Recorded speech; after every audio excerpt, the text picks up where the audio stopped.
அருட்பெரும் ஜோதி அருட்பெரும் ஜோதி தனிப்பெரும் கருணை அருட்பெரும் ஜோதி எல்லா உயிர்களும் இன்புற்று வாழ்க கொல்லா நெறியே குவலயமெல்லாம் ஓங்குக.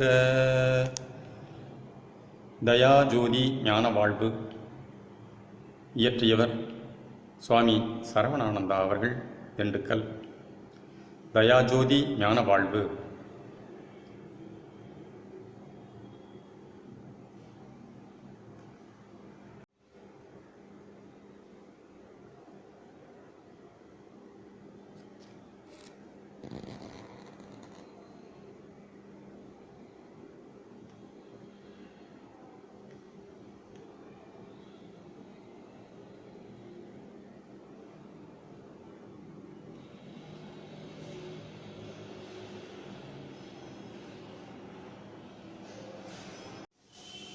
தயா ஜோதி ஞான வாழ்வு என்ற இந்த அற்புதமான நூல்,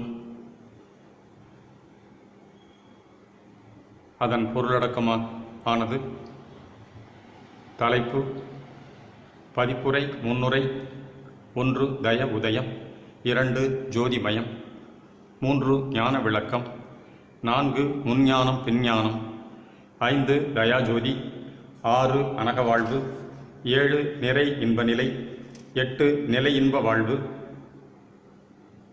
9 தயவுமயம். இத்தனை அத்தியாயங்களை கொண்ட ஒரு அற்புதமான ஒரு நூலாகும். இது திண்டுக்கல்லிலே 28/3/2021 நடைபெற்ற சுவாமி சரவணானந்தா அவர்களின் குரு பூஜையின் போது, 15வது குரு பூஜையின் போது, தூத்துக்குடி அன்பர் திரு கலியுகவர்தன் அவர்களின் உதவியுடன் வெளியிடப்பட்டது. தயா ஜோதி ஞான வாழ்வு இந்த புத்தகத்தில் முன்னுரை. உலகில் மக்கள் நல்லின்பத்துடன் ஒத்து வாழ்கின்ற போதுதான் உண்மையில் வாழ்கின்றவர்கள் என்று சொல்லலாம். வாழ்வு என்றாலே தடையற்று செயல் புரிந்து கொண்டு உலகிலே விளங்கி நிலவுதல் என்று பிரிபொருள்படுவதாம். அப்படி இல்லாது உலகத்தில் தோன்றி சிறிது காலம் விளங்கிவிட்டு நிலவாது மறைபட்டு போய்விடுதல் முழு வாழ்வு ஆகாது. இதனால் மனிதன் நிறையருளால் நித்தியானந்தமாய் நிலவும் போதுதான் வாழ்கின்றவனாகின்றான். அதுவரை மனிதனும் பிற உயிரினங்களைப் போல் தோன்றி இருந்து மறைந்தொழுகின்றவனாகவே இருக்கின்றான். இவனை நிலையற்றவனாகவும் மன்னி, அதாவது நிலைத்து நின்று மனிதன் என்ற பெயருக்கு தக விளங்கிக் கொண்டிருக்காது கடந்து, அதாவது இறந்து போய்கொண்டே இருக்கின்றவனாகவும் தான் கூற முடியும். இவன் நித்தியமாய் வாழவே ஆணை செய்யப்பட்டவன் என்ற காரணத்தால் மன் பிளஸ் நிதன் = மனிதன் என்ற பெயர் உண்மை கண்டோரால் வழங்கப்பட்டிருக்கின்றான். ஆகையால் இவன் திருவுள்ள ஆணையோர்ந்து உண்மை நெறி கொண்டொழுகி உலவா இன்புடையவனாய் என்றும் திகழ வேண்டியவனே ஆவான். எனவேதான் இங்கு இந்த தயாஜோதி ஞான வாழ்வு மக்களை வாழ்விக்க கடவுள் தயவால் வெளியாக்கப்படுகின்றது. இந்நூலுக்கு தயாஜோதி ஞான வாழ்வு என்ற பெயர் அளிக்கப்பட்டுள்ளது. இப்பொருள் விளக்கம் இதுதான். தயா, ஜோதி, ஞானம், வாழ்வு என்ற 4 சொற்களால் விரிந்துள்ள இந்நூற்பொருள் மனிதன் ஜீவதயா ஒழுக்கம் பூண்டு உடலில் ஜீவ விளக்கமும் உயிரில் அறிவு விளக்கமுமாகிய ஜோதியை பெற்று உளத்திலே கடவுள் ஞானமாகிய உண்மையை தெளிந்து கொண்டு உலகியலை தயவோடு நடத்தலால் தயா இன்ப நிறை வாழ்வு உண்டாகி என்றென்றும் வாழ வல்லவனாவான் இவன் என்பதுதான் இந்நூல் நுதவிய பொருளாகும். மேற்கூறிய தயாஜோதி ஞான வாழ்வு பெறவே இதன் உள்ளுரை பொருளாய் சில தலைப்புகள் வழங்கி விளக்கம் செய்யப்பட்டுள்ளன. அவை இவையே. 1 தய உதயம் என்ற தலைப்பு தயவின் சிறப்பை சுத்த சன்மார்க்க நிலையிலிருந்து கண்டு புத்தொழி விளக்கம் செய்யப்பட்டுள்ளதாம். இதுவரை உலகம் தயவுக்கு கண்டிருந்த விளக்கம் எவ்வளவு குறுகிய எல்லையில் இருந்திருக்கிறது என்பதையும், இப்பொழுது எல்லையற்ற பரம்பொருளையே தெளிவாக காட்ட எவ்வளவு பொருத்தமாய் அமைந்திருக்கிறது என்பதும் நன்கு விளக்கி கூறப்பட்டிருக்கிறது. தயவு உதயம் சுத்த சன்மார்க்கமாக அருட்பெரும் ஜோதி உதய புது யுக ஆரம்ப காலமாக திருவருட் பிரகாசனார் மூலம் வெளியாகியுள்ளதை இதில் காணலாம். இம்மார்க்கம் சுத்த தயவு நெறியாக அனக மார்க்கமாக விளங்குவதை யாவரும் அறிந்து உரிமையோடு ஏற்று நலம் காண வேண்டப்படுகின்றது. 2. ஜோதிமயம் என்ற தலைப்பினால் கடவுளின் தயாபெருஞ்சோதி எப்படி உலகுயிர் பொருள்கள் யாவுமாய் காரியப்பட்டு விளங்குகின்றன என்பதையும், அந்த ஜோதி செயலால் புறமும் அகமும் சீராக வளர்ச்சி பெற்று புறத்திருந்து கண்டடைந்ததின் முடிவு நிறை ஒளியின் காட்சி அனுபவமாக இருந்ததே ஒழிய அதற்கு மேல் வாழ்வுக்கு இடம் தராது போயிற்றாம். 3. ஞான விளக்கம். இதில் ஜீவ உணர்வு, புலன் அறிவு, மனோபகுத்தறிவு என விளங்கியோங்கி மனித பிறப்பில் மெய்யறிவனுபவம் கொண்டிலங்குவதே ஞானம் என்பதாக காண்கிறோம். இதில் ஞான் பிளஸ் அம் அல்லது நான் பிளஸ் அம் என்று விளங்கிடும் அக உண்மை விளக்கத்தையும் காணலாம். இந்த ஞானம் சுத்த தயவோடு கூடிய ஆன்ம கடவுள் விளக்கம் கொண்டதாய் அறிகின்றோம். 4. முன்ஞானம் பின்ஞானம் என்றதில் இதுவரை அறிந்து முடிந்த நிலையில் நிற்பவன் முன் ஞான நிலை அடைந்தவன் என்றும், பின் ஞானானுபவம் சத்திய ஞானத்தால் சுத்த வாழ்வில் அடையப்பெறுவது என்று தெளிவுறுகின்றோம். சத்தியம் அத்துவிதம் சத்தியம் ஏகம் என்பதன் விளக்கமும் சத்திய ஞான சபையின் குறிக்கோட் குறிப்பும் அதன் பயன் பெறும் முறையும் விளங்க காணலாம் இப்பகுதியில். 5. தயாஜோதியில் இவ்விரு சொற்கூறுகள் இரண்டாக கலந்து நின்று உண்மை விளக்க உதவும் சிறப்பு உணர்த்தப்படுகின்றது. கடவுள் உண்மையும் மனிதனின் உண்மையும் ஒன்றே என்னும் தெளிவும், அகத்தும் புறத்தும் இத்தயாஜோதியின் விளக்கம் எப்படி பொருந்தி நின்று பயன் விளைவித்து வருகின்றதென்பதன் விளக்கமும் நன்கு புரிந்து கொள்ளலாம். தயாவோடு இணைந்துள்ள ஜோதி எப்படி இம்மனித பிறவியில் ஐவண்ண உகர சக்தி விளக்கம் செய்து முடிவில் தயாவோடு ஒன்றி தயவு ஆகி விளங்குகின்றதென்பதும் விரித்துரைக்கப்பட்டுள்ளது. இத்தயாஜோதியில் ஞான நிலையும் பொருந்தியுள்ளதை காணலாம். 6. அனக வாழ்வு. இதில் அக உண்மை உண்டு அலைபுறாது இருந்து சுத்த தயா வாழ்வு வாழ வகை குறிக்கப்பட்டுள்ளது. சுத்த சன்மார்க்கம் என்பது இந்த அகமிருந்து வாழும் அனக நெறிமுறையே என்பது தெளிவாய் அறிந்து கொள்ளலாம். இதன் அனுபவம் சுத்த சன்மார்க்கத்திற்கே உரியதாய் வெளிப்படுகின்றதால் முன்னர் எக்காலும் இதன் உயர்பொருள் வெளியாகவில்லையாம்.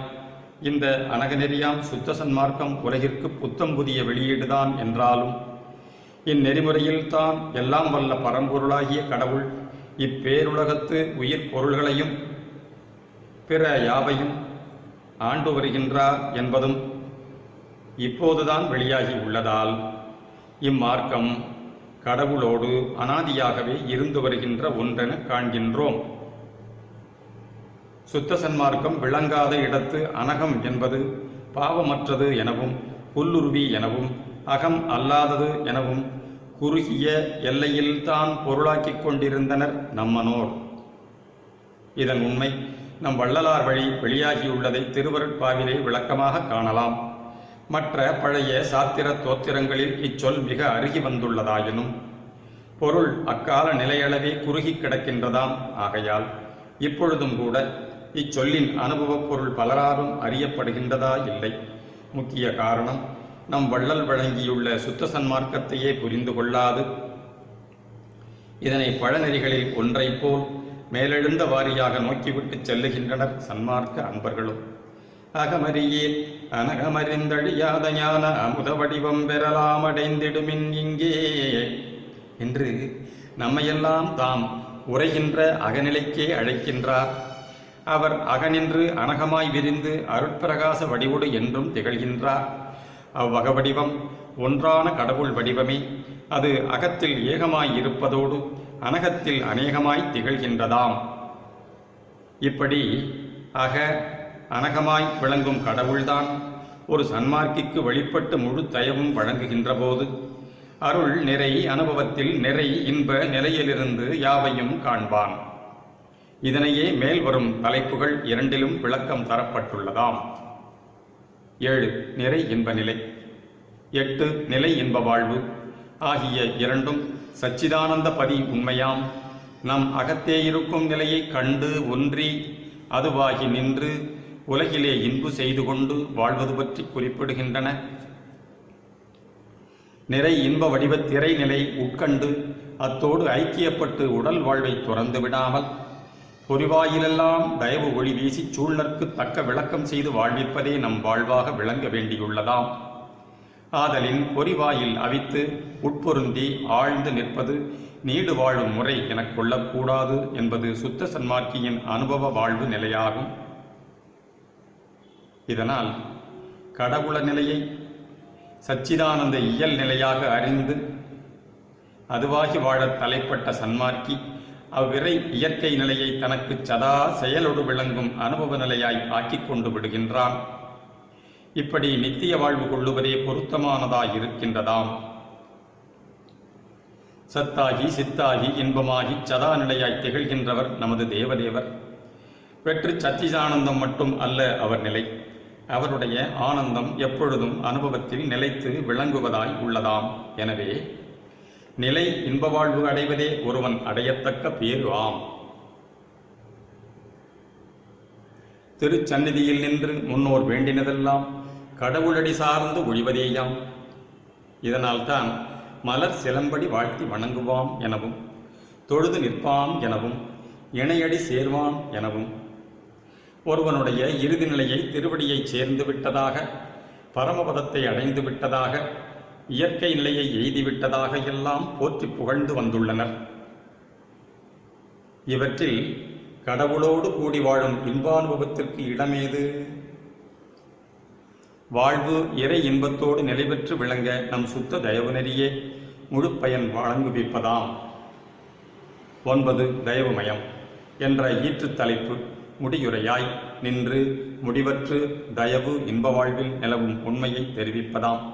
மனிதன் தயா ஒழுக்கத்தோடிருந்து தயா உண்மையை அகநெகிழ் விசாரத்தால் அறிந்து கொண்டு யாவும் தயவாய் விளங்கக் கண்டு கடவுள் தயவு தந்தனவாக சூழ் வருபவற்றை கருணையோடு ஏற்று தயா இன்பச் செயல் புரிவது சாலச் சிறந்ததாம். தலை நடு உள்ளொளி தயா ஒளிவிளக்கே நம் கடவுளான்ம வண்ணமாய் இருக்கிறது. அந்நிலையுற்று அதுவே நாமாய் இருந்து கொண்டு உயிர் உணர்வு உடல் உலகு எல்லாம் அவ் அகத்தயாவின் ஒன்றி விரிந்த உகர காரியமாக கண்டு செயல்பட வாழ்கின்ற போது எங்கும் தயவுமயமான காட்சியே விளங்குவதாம். இத்தயவுமயம் என்றும் இருந்து வந்த போதிலும் நாம் உள்ளவாறு உள்ளிருந்து காணும் போதுதான் அனுபவபூர்வமாக விளங்குகின்றதாம்.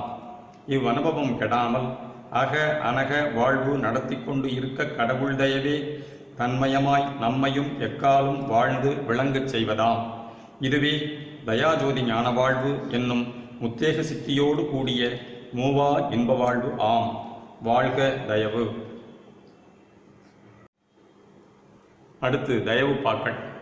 தயா ஒளி விளக்கே தயாவரஞ்சுடரே தயாபெரும் ஜோதியன் அரசே தயா வெளித்தலத்தே தயா மணிமன்றில் தயா அறியாதனத்து அமர்ந்து தயா முறை விளங்க தயா நெறியோங்க தயா அரசியற் பெரும் செங்கோல் தயாவியல் உண்மை தயா வரிவின்பம் தயா உலகெல்லாம் செலுத்துகவே.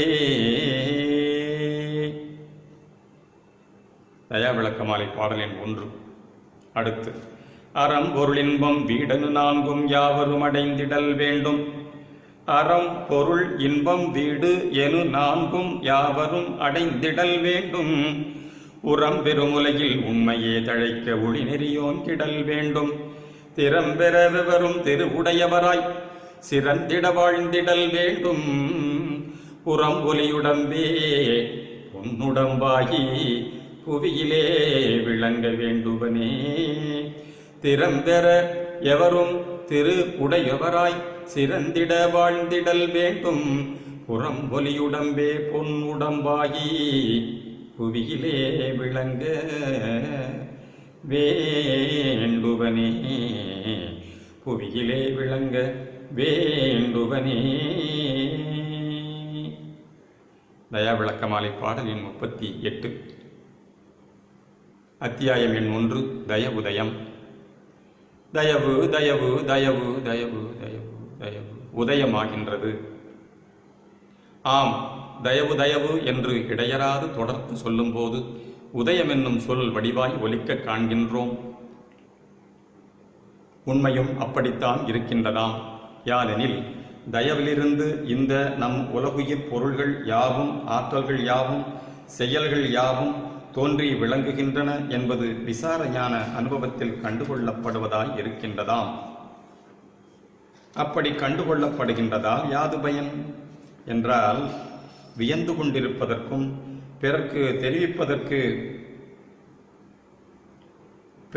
தெரிவித்து மகிழ்ந்து கொண்டிருப்பதற்கும் அன்று, மாறாக இத்தயவின் உண்மை இயல்பறிந்து அதற்கொப்ப நம் வாழ்வை அமைத்துக் கொள்வதால் உண்டாகும் பெருநல இன்பம் கருதி முயன்று அடைவதாம்.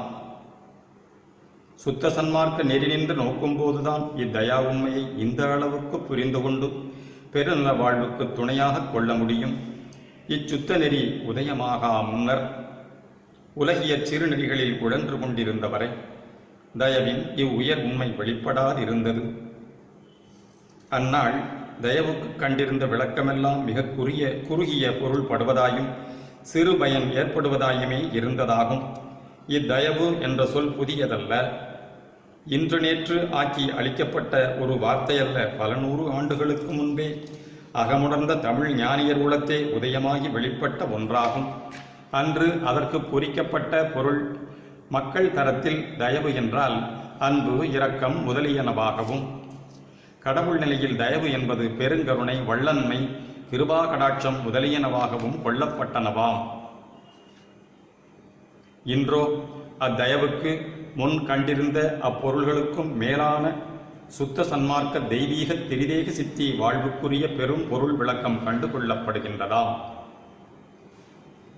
அடுத்த தலைப்பு ஜீவதயவும் கடவுள் தயவும். உயர் உடைத்தாகிய மனித பிறவியில்தான் மாசரு மனத்தில் ஜீவதயா உணர்ச்சி வெளிப்பட்டு விளங்குகின்றது. மற்ற கீழின பிறவிகளெல்லாம் இனவிருத்திக்கான அளவில் மட்டும் இனக்கவர்ச்சி ஆற்றலாக தோன்றி மறைகின்றதாம். உண்மையில் அக்கவர்ச்சி ஆற்றல் கூட அவற்றின் அகமிருந்து செயல்படும் தெய்வீக தயவு காரியப்பாடேயாம். அது மனிதனில்தான் மனோ பகுத்தறிவில் பக்குவத்தே தயா உணர்ச்சியாக விளைவு கொள்ளுகின்றதாகும். முதிர்ந்த ஜீவதயவேதான் கடவுள் தயவாக விளங்குவது. மனிதன் அபக்குவத்தில் புலன் என்பத்தையே அதிகம் அவாவி உடற்பற்று கொண்டு வாழ்வதால் தன்னை சூழ்ந்த தன்னின மக்கள் வாழும் பிற உயிர்களிடத்தும் ஜீவதயவு விளக்கம் செய்து தான் மகிழ்ந்திருக்க தெரியாதவனாய் இருக்கின்றான். நாளடைவில் தன் உரிமை இனத்தவரிடத்தில் பற்றாலே அன்பு செய்ய பழகி பின்னர் அயலார்க்கும் உதவக்கூடி மற்ற உயிரினங்களுக்கும் அவற்றிற்காக இல்லாவிட்டாலும் தன் நன்மைக்காகவாவது அவைகளை பாதுகாக்க தலைப்படுகின்றான். இப்படி ஒருவனுடைய இதயவானில் உதயமாகிய தயவு ஜீவதயவாய் பெருகி பெருகி தன்னை சூழ்ந்த எவ்வுயிரிடத்தும் சுத்த தயவு செயலாய் சூழ்கின்ற போது அது கடவுள் தயவாக விளங்க நேருகின்றதாம். இப்போது மனிதன் தன்னை சாதாரண உலகுயிரினத்தில் ஒன்றாக காண்பதை விட்டு கடவுளே இவனில் இவனாய் தோற்றி நின்று உயிர் உடல் நிலைக்கு அதீதத்தில் இருந்து கொண்டு தன் தயவையே இவன் மூலமாக வெளிப்படுத்தி செயல் புரிவிக்கின்றதாக அறிகின்றான். ஆகவே இங்கு ஜீவதயவு என்பதும் உண்மையில் கடவுள் தயவின் கூறேயன்றி வேறொன்றல்லவாம். இதனால்தான் இறை நிலையோர்ந்து அதுமயமாகி வாழ உள்ள மனிதன் புறப்புலன் விளைவு விட்டு தயவு பணியில் முன்னேற வேண்டி உள்ளதாம். மனிதனுக்கு தயவு உண்டாகி விளைவு கொள்ளும் முன் அறிவு, அதாவது தயவில்லாத ஞான விளக்கம் தோன்றிவிட்டதாம். ஏனெனில் ஒன்றனுடைய புறத்தோற்றம் ஆகிய புலக்காட்சிதான் முதலில் விளங்குவதும் நெடுங்காலத்திற்கு பின்பே அதனுடைய அகத்தன்மை உண்மை வெளிப்பட்டிலங்குவதும் போன்றே கடவுள் விஷயத்திலும் மனிதனுக்கு புலன் அறிவோடு கூடிய மனோ கற்பனை எல்லை வரையும் அறிந்து கொள்ளப்பட்டிருந்தன. மேலும் அக்கற்பனை எல்லைக்கோட்டில் இருந்து கொண்டே தனைமறந்து ஒருமையுற்று இறை உண்மையை காண நின்றவனுக்கும் கடவுளின் எங்கும் நிறை ஜோதிமய காட்சி விளங்கினதே அன்றி அவருடைய எல்லாம் வல்ல பெருந்தயவு பெருந்தன்மை வெளிப்படவில்லையாம். இதனால்தான் கடவுள் ஜோதி கண்டிருந்த யோக ஞானியரும் கூட கடவுள் மயமாகி அதுவாயிருந்து வாழாது போயினர் என்பது முற்றிலும் உண்மையாம். அளப்பரும் தன்மையும் ஆற்றலும் கொண்ட இறைஜோதியை கண்டோர் தாம் அதுவாக ஆக வேண்டி புற மாயா சூழலை துறந்து உட்கூடி ஒடுங்கி ஒழிந்து போயினராம். அவ்வொழிவில் வாழ்வுக்கு சூனிய நிலையே அன்றி இன்பானுபவத்திற்கு சிறிதும் இடமில்லை என்பதை அறியப்பட அவ்விரைமயமான முடிவால் பயனில்லை என்பது விளங்கலாயிற்று. அதனால் இறைவண்ணம் கொண்டு இரவா வாழ்வில் தழைக்க வேண்டும் என்ற எண்ணம் நல்லோர் உள்ளத்து உதயமாயது. இப்போது கடவுளும் அப்படி அகத்திருந்துதான் உலகுயிர் பொருள்களையெல்லாம் தன் பேரருள் ஆண்டு கொண்டுள்ளதையும் அத்திருவருள் உணர்ந்து கொண்டுள்ளான் இம்மனிதன். ஆகவே அருட்பெரும்பதி மயமாய் வாழ விளைந்த ஒருவன் அவ்வகநிலை நின்று அருள்வாழ்வு மேற்கொள்ள வேண்டியவனாகின்றான். அருள்வாழ்வு என்பது யாதெனில் புலபோக இச்சையின்றி சூழுயிர்களுக்கு அன்பு அல்லது தயவு செய்து கொண்டிருத்தலாகும். இதுவே தயவு விளைய காரணமானதாம். தயவு செயல் பற்றற்ற உள்ளத்தில் இருந்து எழுந்து உணர்விற்கலந்து உடல் நிரம்பி செயலில் வெளிப்பட வேண்டியுள்ளது. ஒன்றை காண்பதும் கருதுவதும் சொல்லுவதும் எளிதாகலாம். ஆனால் அனுபவபூர்வமாக ஒன்றை செயலில் கொண்டு வருவது என்பது அவ்வளவு எளிதன்று. நெடுங்கால முயற்சியால் தான் காரிய சாத்தியமாகும். அப்படித்தான் அகமுடையானோடு ஒன்றி அருள்மய வாழ்வு கொண்டிலங்க இன்று வரை ஆகியுள்ளதாம். மனிதனின் உயிர் இறக்க உணர்ச்சி சிறிது சிறிதாக பெருகி புலன் வாழ்வில் பற்றற நீங்கி அகத்தெழுந்த அத்தயவை சூழ்நர்க்கு உதவி அகமிக மகிழ்ந்திருக்க இம்மனிதனே அக்கடவுள் தயவு மயமாகி வாழ தலைப்பட்டு விடுகின்றான். எனவே இன்று இந்த ஜீவதயவும் அந்த கடவுள் தயவும் கொண்டுள்ள சம்பந்தம் இதுவென தெளிவாகின்றதாம். அடுத்த தலைப்பு தயா உதயம். உலகில் சூரியனின் உதய அஸ்தமனம் பற்றி யாவரும் அறிவர். இதுபோல் வானிலே தோன்றி விளங்கும் சந்திரன், நட்சத்திரம் இராசிகளின் உதயாஸ்தமனமும் குறிக்கப்படுகின்றன. இவையல்லாது மக்களின் பிறப்பும் இறப்பும் கூட தோற்றமும் மறைவுமாக கூறப்படுகின்றனவாம். இவையெல்லாம் புறக்காட்சியும் அனுபவமாம். அகத்தே ஏற்படும் விளக்க வெளியீடு ஞான உதயமாக நவிலப்படும். இப்படி தோன்றினவை நாம் சமய மத கலைஞான விளக்கங்கள் எல்லாமாம். கடவுட்காட்சியை அகவானிலே கண்ட ஆண்டோர்கள் அக்கடவுளை அரும்பெரும் ஜோதியாக கண்டு வெளியாக்கினர். இந்த நற்கருளே இருள் கழிந்து உள்ளத்து எழுகின்ற ஞாயிறு என்று மணிவாசகர் தம் திருவாசகத்தில் குறிக்கின்றார். இந்த அகவான் ஞாயிற்று காட்சியை உதயஜோதி காட்சியாக உரைக்கலாமோ எனின் உரைத்தல் கூடாதாம். ஏனென்றால் நம் கடவுள் என்றென்றும் எங்கெங்கும் நிலையாக நின்று உலையாது ஒளிரும் தன்மை கொண்டவராக இருக்கின்றதால் ஒருவன் தன் உள்ள அம்பரத்தில் காண்கின்ற போது இருக்கின்றதே போல இதற்கு முன்பும் இதற்கு மேல் பின்பு எக்காலம் தோற்றக்கேடின்றி நின்றொழிவதாயிருப்பதால் இதனை ஒரு குறிப்பிட்ட நேரத்தில் உதயமானதாக கொள்ள முடியாது. கடவுளுக்கு ஆதியும் அந்தமும் இல்லை. அதுபோல் அவருடைய அருட்பெரும் தயவுக்கும் ஆம். ஆதி அந்தமில்லா தயா பெரும்பதி அனாதிகாலமாகவே தன் தயவு பெருஞ்செயலோடு விளங்கிக் கொண்டிருப்பது உண்மையாகும். மனிதன் பொறிபுலன் வாழ்வில் இருந்து பக்குவவசத்தால் மெய்ஞான அகநிலையுற்று சுத்த தயா வாழ்வு பெற வேண்டியவனாய் உள்ளான். இவனுக்கு உலகில் உண்டாகின்ற வாழ்வெல்லாம் தோற்றமும் கேடும் உடையதேயாக திகழ்கின்றது. இப்படிப்பட்ட இவனுக்கு எவ்வளவோ காலத்திற்கு பின் இப்பொழுது அகவான் பதியில் அருட்பெரும் ஜோதி கடவுள் உண்மை வெளியாகியுள்ளது. இது இவனுக்கு ஒரு புதிய அருட்ஜோதி ஞாயிறு உதயமாக காணப்படுகின்றது. புதிய அனுபவம்தான் இது. எனினும் இதனால் இவன் இந்நிலையில் பெறுகின்ற அருட்ஜோதி கடவுள் உண்மையே தனது உண்மையாகவும் அறிந்து தன்னையே இறைவண்ண வாழ்வில் விளங்கச் செய்து கொள்கின்றான். இதனால் இவன் கண்ட இந்த அருட்ஜோதி உதயம் போகாத பொழுதாக நிலைத்து நின்று விடுகின்றதாம். புலர்ந்தது போகாத பொழுது என்கின்றார் நம் திருவருட்பிரகாச வள்ளலார். அந்த அருட்பெருஞ்சோதியை தயாபெருஞ்சோதியாக சுத்த தயவாக கொள்ளுகின்றோம். இத்தயாஜோதி உதயத்தை நாம் புருவ நடுவிருந்து சற்பிசாரத்தால் கண்டு தயா ஒருமை உண்டாக தியானித்து இருத்தல் சாதனையின் முதற்படியாகும். தியானிக்கும் தான் கெட்டு, அதாவது தான் என்ற தற்போதம் ஒழிந்து தியானிக்கப்படும் பொருளாக நிற்றல் தயவின் அத்துவித அனுபவ நிலையாகும். மீண்டும், அந்த அருட்பெரும் ஜோதியை தயாபெரும் ஜோதியாக சுத்த தயவாக கொள்ளுகின்றோம். இத்தயா ஜோதி உதயத்தை நாம் புருவ நடுவிருந்து சத்விசாரத்தால் கண்டு தயா ஒருமை உண்டாக தியானித்து இருத்தல் சாதனையின் முதற்படியாகும். தியானிக்கும் தான் கெட்டு, அதாவது தான் என்ற தற்போதம் ஒழிந்து தியானிக்கப்படும் பொருளாக நிற்றல் தயவின் அத்துவித அனுபவ நிலையாகும்.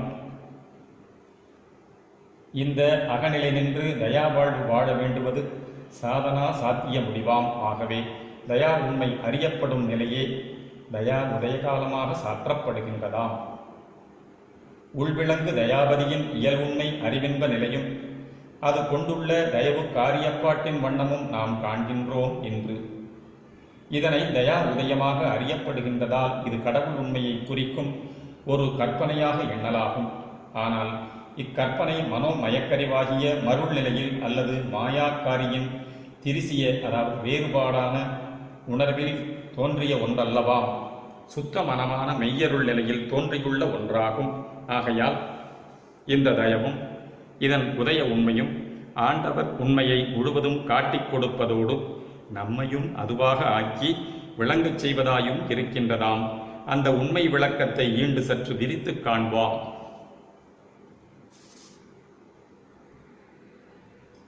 தயவு என்ற சொல்லில் த என்ற எழுத்து தகர ஆகாசத்தை குறிப்பதாம். பொதுவாக அகரமே ஆகாசபூதத்தை குறிக்கின்றது. அவ்வாகாசம் புறத்தே அகண்டாகாச பெருவெளி நிறைந்த ஒன்றாய் உள்ளது. அந்த அகராகாசம் நமது சிறநடு சிற்றம்பலத்திலும் நிரம்பியுள்ளதேயாகும். இந்த இடத்தில் தான் அந்த ஆகாசம் வெளிப்பட்டு அனுபவத்தில் விளங்க இருக்கின்றது. இந்த இடமோ ஆறறிவு நிலைக்கப்பாலாம் ஏழாவதாகிய மெய்யருள் அல்லது சுத்த தயவு என விளங்குகின்றதாம். ஆகவே இவ்வேளா நிலையை குறிக்க நம் தமிழில் தகரமெய்யை ஏழாவதாக வரிசைப்படுத்தி வைத்துள்ளனர். அன்றியும் இந்நிலையை சகத்திரம் என்றும் ஆயிரமாம் தாமரை மலர் நிலையமாய்க் கொண்டு இத்தகராகாசப்பதியை 1000 இதழ் கமல பீடம், அதாவது சகசரதள கமல நிலையம் என்கின்றனர். எனவே இத்தகர எழுத்து எங்கும் பரிபூர்ணமாய் என்றும் திகழ்கின்ற பரமாகாச பதிவடிவின் சிறு கூறாக மனிதனின் இறை அனுபவப் பொருளாக விளங்குகின்றதாம். இந்த ஆகாச வெளி ஒரே அகண்டமாய், அதாவது கண்டிக்க துண்டிக்க அல்லது பிரித்தறியப்படாத ஒன்றாய் ஏகமாய் உள்ளதாகும். இதனால் இக்கடவுள் உண்மை போக்குவரவற்ற நீக்கமர நிறைந்த பரிபூர்ண பரம்பொருளாக பகரப்படுகின்றது. மேலும் இக்கடவுள் ஆகாச நிலையில் எந்த ஒரு சிற்றணுக்கூறிலும் பூரணத்தன்மையை நிலைத்த பேருண்மையாயிருந்து அதனை சூழ அனுபவங்களையும் நுண்ணுயிர் வடிவங்களையும் ஓரறிவு முதல் 6 அறிவு விளக்கங்கொண்ட ஜீவதேக வடிவங்களையும் பக்குவ மனித தேக வடிவத்தையும் ஏற்பதும் விடுவதுமாய் இருக்கின்றதாம். இப்படியுண்டான மனித பிறப்பு வடிவிலேதான் விசேட அறிவு விளக்கத்தால் அருள்ஞானம் வெளிப்பட்டு இந்த கடவுளாகாச உண்மையும் உணரப்பட்டிருக்கின்றதாம். புறத்தோற்றமாகிய மனித உடல் உருவாகி ஒழிகின்ற போது இதற்கு உள்ளீடாக நுண்ணுடல் என்னும் சூக்கும தேகம் வெளிப்பட்டு சில காலம் ஆவி வடிவாய் இருந்து மறைகின்றதாம். மனித பிறவியில் இத்தூல சூக்கும தேக வடிவங்களுக்கும் அப்பால் காரண வடிவமாக உள்ள சிற்றணு வடிவமே ஆன்ம அணுவாக கூறப்படுகின்றது. இந்த ஆன்ம அணு பிரபஞ்ச சிருஷ்டி தொடக்க முதலே ஆகாச வெளிமுற்றும் நிறைந்து இருந்து வருகின்றதாம். இதனால் அகண்டாகாச வெளிமுற்றும் ஆன்ம அணுக்களின் செறிவு நிலையமாக உள்ளதாகும். இப்படி உள்ள ஆன்ம அணுக்களில் எந்த ஒரு குறிப்பிட்ட ஆன்மாவுக்கு மனித பிறப்பு தேகச் சூழல் உண்டாகி அருள் அறிவு விளக்கம் ஏற்படுகின்றதோ அந்த ஆன்மா தன்னைத்தான் அறிகின்றது. மேலும் தனக்கு உள்ளும் புறமும் நிரம்பியுள்ள தகராகாச கடவுள் உண்மையையும் உணர்ந்து கொள்ளுகின்றதாம். இதற்கு இந்த ஆன்ம சிற்றணுவுக்கு உள்ளிருக்கும் கடவுட் சக்தி தான் நிலைத்த அருளியல் தன்மையை கொண்டுள்ளதெனவும் புறத்தே தான் காரண சூக்கும தூல வடிவங்கள் அமைந்திலங்குகின்றன எனவும் அறியப்படுகின்றன. இதனால் அக ஆகாச நிலையை அகரமாயும், புறத்திற்காரியப்பட்டுள்ள மாற்றதோற்ற உயிர் உணர்வு உடல் உலக நிலையை அவ்வகராகாசத்தின் சலன சக்தி தன்மையாகிய உகரச் சேர்க்கையும் கொண்டுள்ளதாம். இந்த அகரமே 8ஆகவும் உகரம் 2ஆகவும் இவற்றின் கூட்டு நிலையான ஆன்மா 10ஆகவும் உள்ளதாம். இந்த 10ஆகிய ஆன்மாவை குறிக்க யகரத்தை வழங்கியுள்ளனர் அக உண்மை உணர்ந்தோர். இந்த ஆன்ம எழுத்தாகிய யகரம் உள் அருள் நிலையோடு நெருங்கியும் புறப்பொருள் நிலையில் அகன்றும் இருப்பதை உணர்த்தவே யகரத்தின் நடுக்கோடு இடப்பால் அதிகம் தள்ளியிருப்பதாக குறிக்கப்படுவது நம் தமிழ் எழுத்தின் இலக்கண மரபு. மேற்கூறியவற்றால் தய வாம் ஈரெழுத்து நம் கடவுளான உண்மை கொண்டொளிர காண்கின்றோம். தகராகாசம் நிலைத்த பரமாகாச தனிப்பொருளாக இருந்து கொண்டிருக்கிறது. இப்பரமாகாச பரம்பொருளை உள்ளும் புறமும் கொண்டு விளங்கும் ஆன்ம அணுக்கள் ஒவ்வொன்றும் தஞ்ஞானம் அடைந்து திருவருளால் இறைவண்ணமாய் விளங்குதலே முடிந்த நிலையாகும். ஆகவே தய என்னும் கடவுளான்மாவுக்கு அருள் ஐந்தொழிலால் புறத்தே வேகப்பிறப்புகள் தொடர்கின்றன. அந்த பிறப்பு சிறந்த மனித வடிவில்தான் சூழ்நிலை உகரமாய் வகர உகர அருள் உருவாய் திகழ்கின்றதாம். இதனால் இந்த மனிதன் தய வை அகவண்ணமாயும் வை புறத்தோற்றமாயும் கொண்டுள்ளான் என்பது அனுபவத்தில் காண்பதே. அருட்பக்குவம் ஏற்படுகின்ற காலையில்தான் இத்தயவு விளக்கம் மனிதனுக்கு வெளிப்படுகின்றது. இதனையே தயவு உதயமாம் நிலையாக கொள்ளப்படும். இதனால் இத்தலைப்பு தய உதயம் என்று ஈண்டு குறிக்கப்பட்டதாம். தகராகாச பரம்பொருளை பரமான்மா என்றும், யகரவண்ண சிற்றணுவை அதாவது ஜீவ ஆன்மா அணு என்று கொள்ளப்பட்டன. இவ்விரண்டின் பிரிவர ஒன்றிய நிலையை நாம் தெளிவாக இன்று உணர்கின்றோம். இவ்வுண்மையை அத்வைத வேதாந்தம் ஓரளவு கண்டிருந்தும் புறத்தே தேகப்பற்று காரணமாகவும் தேக வெறுப்பு காரணமாகவும் அப்புற நிலையை துறந்துவிட்டு அகத்தொடுங்கி பின் உடல் இழப்பால் இறையனுபவ வாழ்வில் நிலைத்திராது போயினர் முன் ஞானியர் பலரும். அந்த அத்வித ஞான நிலையை கூட புரிந்து கொள்ளாமற் சிலர் தாம் தேக வடிவினராய் ஜீவான்மாக்களாய் இதயத்து உறைந்து கொண்டிருப்பதாயும் பரமான்மபதியை அடைந்து அவர்மயமாகி இரண்டர கலந்துவிட வேண்டுமென எண்ணி பயின்றனர். உண்மை என்ன என்பது இன்றே தெளியப்படுகின்றது. மனிதனின் அறிவு வளர்ச்சி கடவுளான்மத்துறையில் ஒரு புரட்சிகரமான நிலையை எட்டிவிட்டிருக்கின்றது. அந்நிலையே நமது திருவருட்பிரகாச வள்ளலார் கண்டுள்ள சுத்த சன்மார்க்கமாகும். இவ்வழியில் புதியதோர் தயாஜோதி நெறியை இப்பொழுதுதான் கண்டுகொள்ளுகின்றோம். இதனையே இங்கு தய உதய விளக்கமாக பேசப்படுகின்றது. இந்த மார்க்கம் சுத்ததயா சன்மார்க்கம் எனப்படும். இதில் தயாவண்ணமாக எங்கனும் மன்னியுள்ள கடவுள் உண்மை மனிதனின் மெய்யறிவு நிலையமான ஆன்மாலயத்தில் கண்டுகொள்ளுகின்றோம் என்றால் கண்டு அதுவாகி அகனின்று தயாமயமாய் திகழ்கின்றோம் என்பது கருத்து. இந்நிலை நின்று சூழ நோக்கும்போது நம் உயிர் உணர்வு உடல் உலகு எல்லாம் தயவு செயலாகவே உணர்கின்றோம். இந்த உணர்வு நமது சிந்தனையாகவும் சொல்லாகவும் செயலாகவும் வெளிப்பட வேண்டும். அப்போதுதான் அகதயா நிலை நிறை தயவுகாக அனுபவத்தில் விளங்குவதாம். இந்த நிறை தயவால் இறைவண்ண வாழ்வு பெற்று விளங்குவதே சுத்ததயா சன்மார்க்க குறிக்கோளாகும்.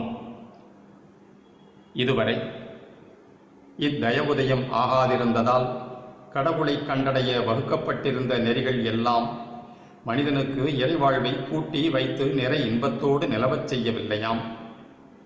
இதனால் எவ்வளவோ மேம்பாடுற்று விளங்கி வந்த பழையதான சமய மத சன்மார்க்க நெறிகள் எல்லாம் பயனற்றவைகளாய் கண்டு கைவிடப் பெறுகின்றனவாம்.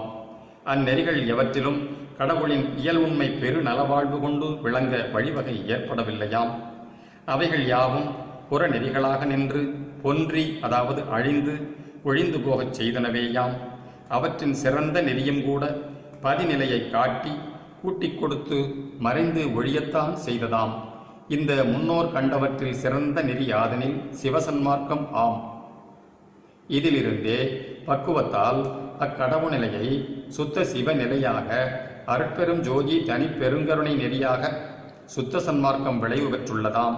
இந்த சுத்த சன்மார்க்கம் புறத்தில் அலைய விடுவதல்ல, அகத்தே ஒடுங்கி மறையச் செய்வதும் அல்ல. அகநிலையை அடைவித்து அதனின்று என்றும் நீங்காது அனகமுறையால் இறை இன்ப வாழ்வில் எக்காலும் திகழ்ந்து கொண்டிருக்கச் செய்வதாம். சிவபதி உண்மையை சைவ சாத்திர தோத்திரங்களில் சிறந்த திருமந்திர திருவாசகத்திற்கண்டு மேல் விளைவாக தோற்றுவிக்கப்பட்டுள்ளதுதான் இந்த சுத்த சன்மார்க்கம் அல்லது அனக நெறியாம். மேற்படி சுத்த சன்மார்க்கம் திருவருளால் திருவருட்பிரகாச வள்ளலார் மூலமாக வடலூரின்கண் அருள் விளங்கும் நல் வேளையிலே அற தர்மசாலையிலே அன்று தோற்றுவிக்கப்பட்டதாம். அந்நாள் 1867 கிபி பிறபவ ஆண்டு வைகாசி திங்கள் 11ஆம் தினம் வியாழக்கிழமை வியாழ ஓரை உதய நேரமாம். இது முற்றும் அருள் ஆரம்ப தோற்றத்தையே குறிப்பதாம். அது சமயம் அந்த அருட்பெரும் ஜோதி கடவுள் உண்மை தனிப்பெரும் கருணையோடு வெளிப்பட்டு வள்ளலாருக்கு திருவருட்பிரகாச பெரு வடிவளித்து பேரின்ப வாழ்வில் பெரிவற்று இலங்கச் செய்துவிட்டதாம். அன்று வெளிப்பட்ட அருட்பெரும் ஜோதி உதய காலம்தானே இப்பொழுது தய உதய காலமாகவே உணர்த்தப் பெறுகின்றோம். அந்த அருட்பெரும் ஜோதியையே இன்று தயாபெரும் ஜோதியாக போற்றிக் கொள்ளுகின்றோம். இதனால் அருட்பெரும் ஜோதியோடு விளங்கிய தனிப்பெரும் கருணையே இப்பொழுது தயாபெரும் ஜோதியோடு தனிப்பெரும் தயவாக தோற்றி விளங்குகின்றதாம். அருட்பெரும் ஜோதி அகண்ட வெளியில் நிலவுகின்ற ஆன்ம சிற்றணுக்கள் நம் தயாபெருஞ்சோதி வெளியில் திகழ்கின்ற தயா வண்ணமாகவே காண்கின்றோம். இத்தயா ஆன்ம அணுவுக்கு தனிப்பெரும் தயவு சேர்க்கையால் நிறை நிலையாம் அத்தயவு பெருந்தயவு அத்தனிப்பெருந்தயவு வாழ்வு ஏற்பட்டு விடுகின்றதாம். நிறை தயவுதான் கடவுளரின் பேருண்மை சொரூபரூப சுபாவமாயும் அதுவே இன்றைய சுத்த சன்மார்க்கியின் பேரின்ப சித்தி வாழ்வு நிலையாயும் அவ் இறை அனுபவத்தை அடைவதற்கான நெறிமுறையாயும் உள்ளனவாம். இப்பொழுது இவ்வுண்மை தயவு உதயமாகிவிட்டிருப்பதால் முன்னெறிகளால் இடர்பட்டொழிந்தது போல் வீண் போகாது மக்களினம் இந்நெறி என்றாலே இந்நெறி ஒன்றாலே இரவாமையோடு நிறை இன்ப வாழ்வு கொண்டு இலங்குவார்களாக. தயவு. இத்துடன் முதல் அத்தியாயம் நிறைவு பெறுகிறது. அருட்பெரும் ஜோதி அருட்பெரும் ஜோதி தனிப்பெரும் கருணை அருட்பெரும் ஜோதி தயவு.